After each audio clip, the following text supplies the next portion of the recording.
How I got revenge on my ex-boyfriend and ex-best friend. This happened a couple of years ago. I, 28F, was dating Max, 29M, for 5 years. We were full on together. We lived together, shared finances, had 2 dogs, etc.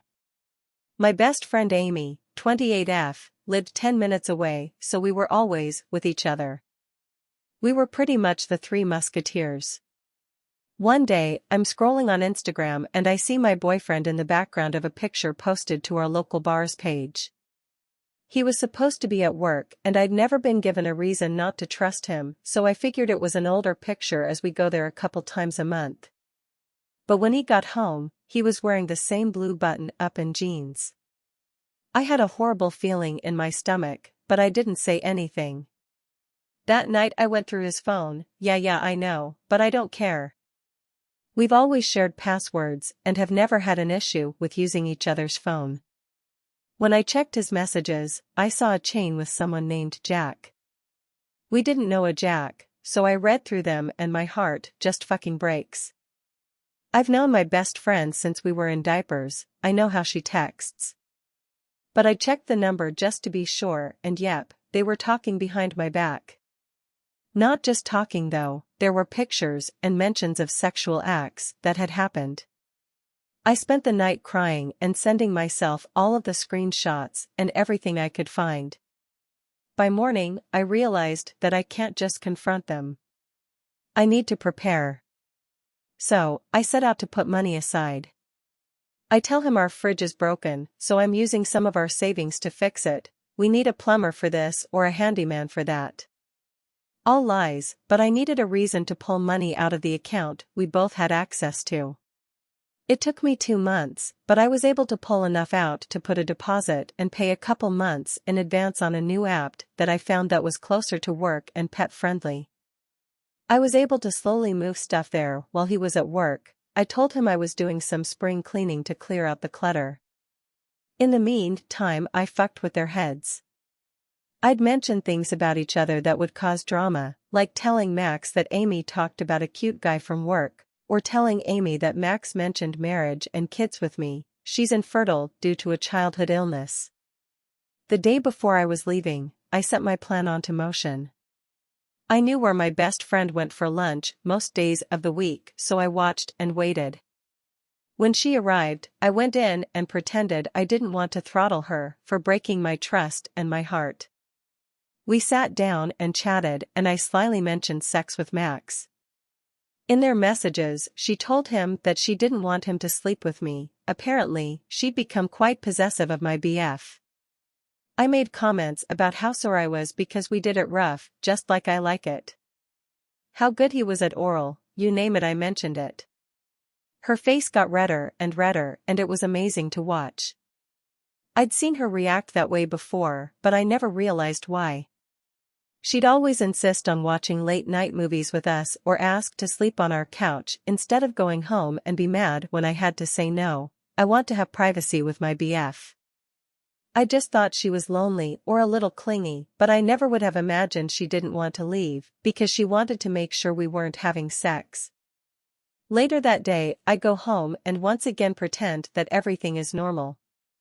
But I sit down on the couch with him and snuggle up to him while he watches TV.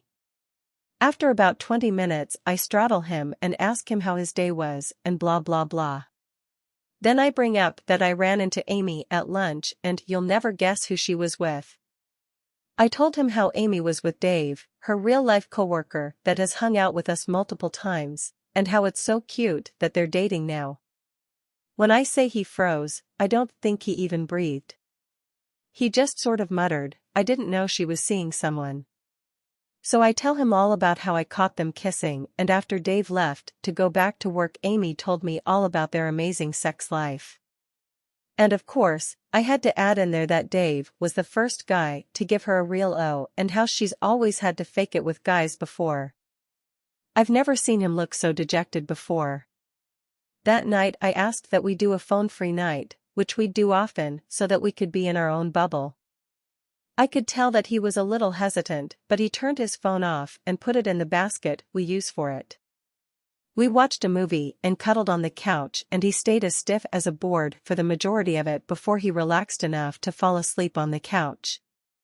Once he was out, I grabbed his work phone and sent out a contact list-wide email about how I may be in a bad mood for the next couple of weeks because my mistress gave me the clap. Then I changed the passcode on it and turned it off. I knew that he wouldn't turn it on until he got to his work site that was 40 minutes away. As soon as he was out the door, I immediately packed my bags, important papers, and the dogs and left. I also unscrewed most light bulbs, took the batteries out of the remote, took the router plug in so he wouldn't have Wi-Fi, and cranked the AC up to 80F. When I got to my new place, I sent her a text asking how my pussy tastes and then blocked them both. Then I posted screenshots to my Facebook and let everyone know what horrible people they were. Part 2. The next day his mom called me to talk things over with me. She is an amazing woman who raised him on her own whilst creating a very profitable company. He was initially set to get the company when she unfortunately passes away, but she changed her will so that he only gets the minimum dollar amount and her brother will get the company. I know that hurt him in a way I couldn't imagine because he always talked about running it and taking over for her to make her proud. I just know he cried when she told him that. My ex-neighbor Martha, 70-ish, is an absolute shit-starter. If there is drama to be had she will find it or create it.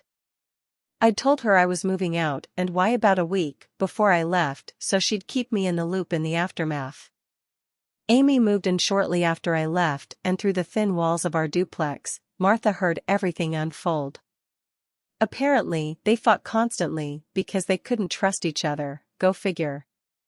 Amy was always yelling about him having sex with me and how she wanted all new furniture because she couldn't sit somewhere where we hadn't been intimate. She is also a mess. Like an actual mess. She doesn't know how to clean, throw out trash, do laundry, or cook. Max has always been and will always be a neat freak. I mean, everything has a place, and everything should be in its place kind of man. There's no way they would be able to live together full-time without wanting to strangle each other.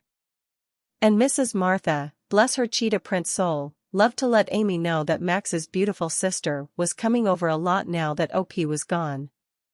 Of course, Max doesn't have a sister and she's lying, but boy did it have the desired effect of an all-out screaming match between them. She's angry he would cheat on her, he's angry the house looks like a garbage pit, she yells because he had sex with me in the kitchen after there had sex in her apartment, he yells that she was the biggest mistake he ever made and he wants me back. That hits her hard apparently so she starts throwing stuff at him and he calls the cops on her. She already had a bit of a record for fighting at bars and clubs so when the police get there, they detain her and have her sit on the curb out front. Mrs. Martha comes out to be nosy and see what's going on. She gives a statement about what she hears, and as they are putting Amy in the back of the squad car, she yells out to Amy to not worry because she's sure Max's sister will come over to help clean the house. When I tell y'all I love this woman with all of my heart. Amy freaks the hell out and starts trying to run at Max and is apparently tasered and put in the back of a squad car. Max tells her to stop trying to interfere, but of course that means nothing to mighty Mrs. Martha, so she just smiles and goes back into her house. Amy got released a couple days later after making bail and only went back to the duplex a couple of times, both with police escorts, so we think Max took out an order of protection against her. Max has made multiple Facebook pages to message me and apologize, but I block them all immediately. He's called my work as well, but thankfully I work remotely and I'd already told my supervisors not to give out any information regarding me or my contact details. I don't have any siblings or family for them to reach out to, so I figured if they'd try to reach me, they would do it through my job. I'm not sure what happened with his work emails, though I'm assuming he had a lot of explaining to do to his bosses, coworkers, and business connections. When I think about how he had to have that conversation over and over again, it makes me smiles. Amy has apparently moved to a new state and doesn't talk with anyone in our old friend group, probably because they all came down on her pretty hard. To think about her still breaks my heart. We'd been friends all my life. When my parents died, she was my rock. She made me see past my grief and my depression and want to live again. I try to think about the good times and not let the bad times ruin them for me. When I was reading their messages, I could see the evolution of the conversations and the happiness they shared at doing things behind my back. The night I was reading them, it was like my ribs burned and my stomach was queasy, but I had to think logically versus emotionally. I didn't truly break down until I got to my new apartment. I just sat on the floor of my new kitchen and cried for what felt like hours. It took me a couple of weeks, but I slowly started to unpack and find a new rhythm in my new life. Juno and Meatloaf, the dogs, helped a lot too. They were a little nervous over the move and not having Max with them, but as of today, they are amazing and happy we've moved somewhere with a dog park. This was 4-ish years ago, so I've moved on in life, but it's definitely left some scars.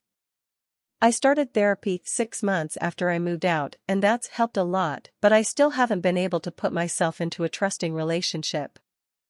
I've yet to have another long-term partner as it just gives me too much anxiety and trust issues. Subscribe to stay updated for more.